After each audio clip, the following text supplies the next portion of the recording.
నమస్తే. మీరు చూస్తున్నది లలిత న్యూస్. ఈరోజు మనం ఆషాఢ మాస విశిష్టత గురించి మనం మార్వాడి సత్రం అయ్యగారు, ఎంతో అనుభవజ్ఞులు, అపార అనుభవం కలిగిన బ్రహ్మశ్రీ కాయితోజు పరిపూర్ణచారి అయ్యగారితో ఉన్నాం. ఆ విశిష్టత గురించి తెలుసుకుందాం.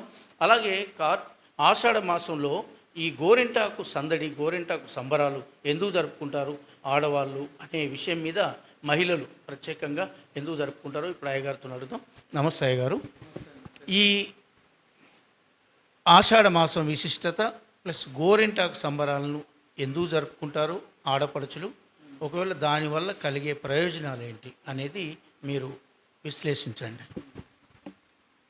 ఓం శ్రీ గురుభ్యో నమః.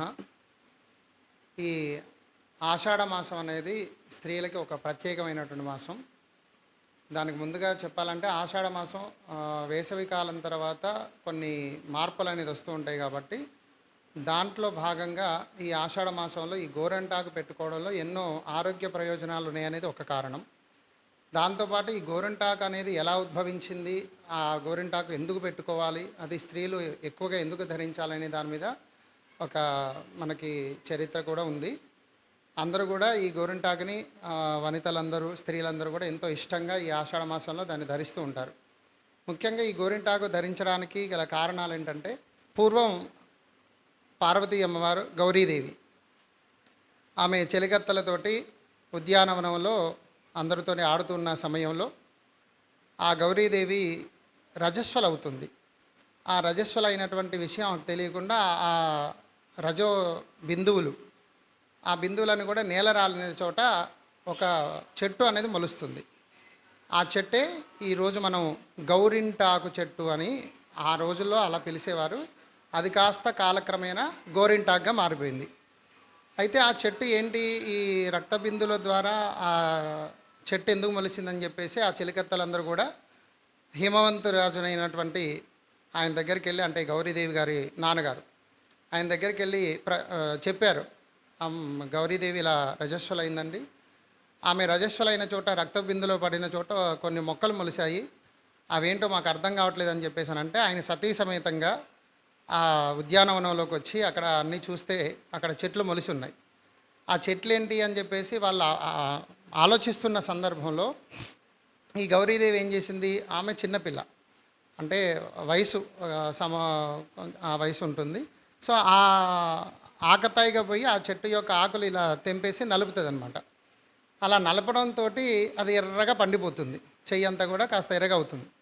అది చూసినటువంటి తండ్రి తల్లి ఇద్దరు చూసి హిమవంతరాజు ఆయన చూసి, ఏంటి చెట్టు చెయ్యి మొత్తం కందిపోయింది, ఈ చెట్టు ఏంది,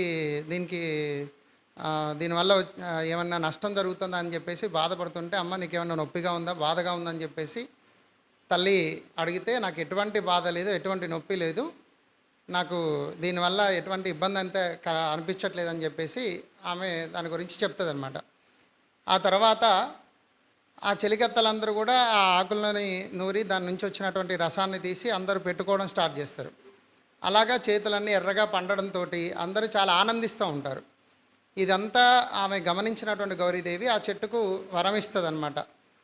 నా రుధిద్రవంతో ఉద్భవించినటువంటి చెట్టు భూలోకంలో ఏ పడతి స్త్రీ ఎవరైతే ధరిస్తుంటారో వారి యొక్క సౌభాగ్యము కలకాలం చల్లగా వర్ధిల్లుతుంది. దాంతోపాటు ఋతుక్రమానికి సంబంధించినటువంటి ఎన్నో అనారోగ్యాలను కూడా తొలగజేస్తుంది. దాంతోపాటు మంచి భర్తను కూడా పొందగలుగుతారు అని చెప్పేసి ఆ చెట్టుకు ఒక ఆశీర్వాదం ఇస్తుంది.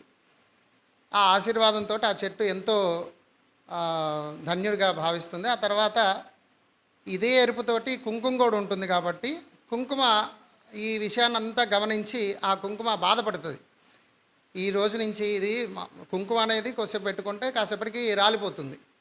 అట్లా రాలిపోయేటువంటి కుంకుమ కంటే ఈ గోరింటాకు బాగుంటుంది కదా, అదే గోరింటాకుని నుదుటను పెట్టుకుంటే కొన్ని వారాల పాటు అలాగే ఉంటుంది కదా అని చెప్పేసి, నాకంటే ఇది గొప్పది కదా అని చెప్పేసి కుంకుమ బాధపడుతుంటుంది. ఆ సందర్భంలో గౌరీదేవి వచ్చి, నువ్వేం బాధపడొద్దు, నీ స్థానం నీకే ఉంటుంది, ఈ గోరింటాకు అనేది చేతులకి పాదాలకి తప్పి నుదుటన ధరిస్తే ఈ గోరింటాకు పండదు అని చెప్పేసి ఆ కుంకుమకి వరం ఇస్తుంది. ఈ విధంగా గౌరింటాకు అనేది మన భూమి మీద ఆ గౌరీదేవి రుధిద్రవంతో ఉద్భవించింది. ఈ యొక్క గోరింటాకును ధరించడం వల్ల ఆరోగ్యపరమైన సూత్రాలు ఏంటంటే, స్త్రీకి ఋతుక్రమం సంబంధించిన విషయాలలో ఎటువంటి అనారోగ్యాలు లేకుండా ఒకటి, స్త్రీకి ఎంతో ఉష్ణం కూడా ఉంటుందంటారు. ఆ ఉష్ణోగ్రతను కూడా సమతుల్యంగా మారుస్తుంది. వేడి, ఆ వేడిని తగ్గిస్తూ ఉంటుంది. ఈ వేడి వల్లనే కొన్ని ఋతుక్రమాలలో కొన్ని ఇబ్బందులు, అవాంతరాలు, సమస్యలు వస్తుంటాయి. కాబట్టి వాటన్నిటికీ కూడా ఈ గోరింటాకు ఈ ఆషాఢ మాసంలో ప్రకృతి మారుతున్నటువంటి సందర్భంలో ఈ టైంలో ధరించడం వల్ల నెగిటివిటీ, అంటే వేరే ఎటువంటి క్రిమికీటకాదులకు సంబంధించినవి కూడా ఈ స్త్రీకి దాని ఎఫెక్ట్ అనేది పడకుండా ఈ గౌరింటాకు ధరించడం చేత దాని నుంచి ఆరోగ్యంగా ఉంటారని చెప్పేసి మన గ్రంథాలలో పొందుపరిచి ఉన్నారు. ఇది ఆషాఢ మాసం యొక్క విశిష్టత. అలాగే గోరింటాకు విశిష్టత. గోరింటాకు అనడం కంటే గౌరింటాకు అనడం ఉత్తమం. ఎందుకంటే గౌరీ రుధిద్రవంతో ఉద్భవించింది కాబట్టి ఆ అసలు పేరు గౌరింటాకు. ఆ గౌరింటాకు అనే పిలుచుకోవాలి. గౌరింటాకు ధరించడం చేత ఇంకో గొప్ప ప్రయోజనం ఏంటంటే, ఏ స్త్రీ అయితే మంచి భర్తను కావాలని చెప్పేసి ఒక ఆడపిల్ల, వివాహం కానటువంటి స్త్రీ ఏ స్త్రీ అయినా కానీ మంచి భర్తని పొందడం కోసం ఆ గౌరింటాకుని, గౌరీదేవిని స్మరిస్తూ ఆ గౌరింటాకుని కాళ్ళకి చేతులకి ధరించడం చేత మంచి ఆయుష్, ఆరోగ్యం ఉన్నటువంటి భర్తను పొందగలుగుతారు. వివాహం అయినటువంటి స్త్రీ ఈ గౌరింటాకుని ధరించడం వల్ల భర్తకు సంబంధించినటువంటి ఏవైనా గండాలున్నా, అనారోగ్య సమస్యలున్నా అవి కూడా తొలగబడి ఆమె యొక్క సౌభాగ్య జీవితం అనేది నిండా నూరేళ్ళు చల్లగా వర్ధిల్లుతుంది. 5వ తనంలో ఇది కూడా ఒక భాగంగా చెప్తూ ఉంటారు. చూశారు కదా, కాగితోజు పరిపూర్ణచారి బ్రహ్మశ్రీ కాగితోజు పరిపూర్ణచారి అయ్యగారు మనకు గోరింటాకుని గౌరింటాకు అనే నామంతో పిలుచుకోవాలి. ఇది గోరింటాకు ఆషాఢ మాసంలో ఒక ప్రత్యేకత ఉంది అని ఆ విశిష్టత గురించి, గోరింటాకు చరిత్ర గురించి, ఆషాఢ మాసం ప్రత్యేకత గురించి చెప్పారు. అలాగే మహిళలకు సంబంధించిన ఆరోగ్య సమస్యలు ఏమైనా ఉంటే ఈ గోరింటాకు ద్వారా సమస్యలు పరిష్కారం అవుతాయి. వేడి నుంచి కూడా ఉపశమనం ఉంటుంది. అలాంటి గౌరింటాకు చాలా ఆరోగ్యాన్ని ఇస్తుంది. కాబట్టి ఈ ఆషాఢ మాసం ప్రత్యేకత ఏంటంటే, ఆషాఢ మాసం మహిళలకు గోరింటాకు సంబరాలు, ఉత్సవాలు నిర్వహించుకుంటారని వారు విశ్లేషణ పూర్వకంగా చెప్పారు. కెమెరామెన్ అరవింద్తో ప్రసాద్, లలిత న్యూస్.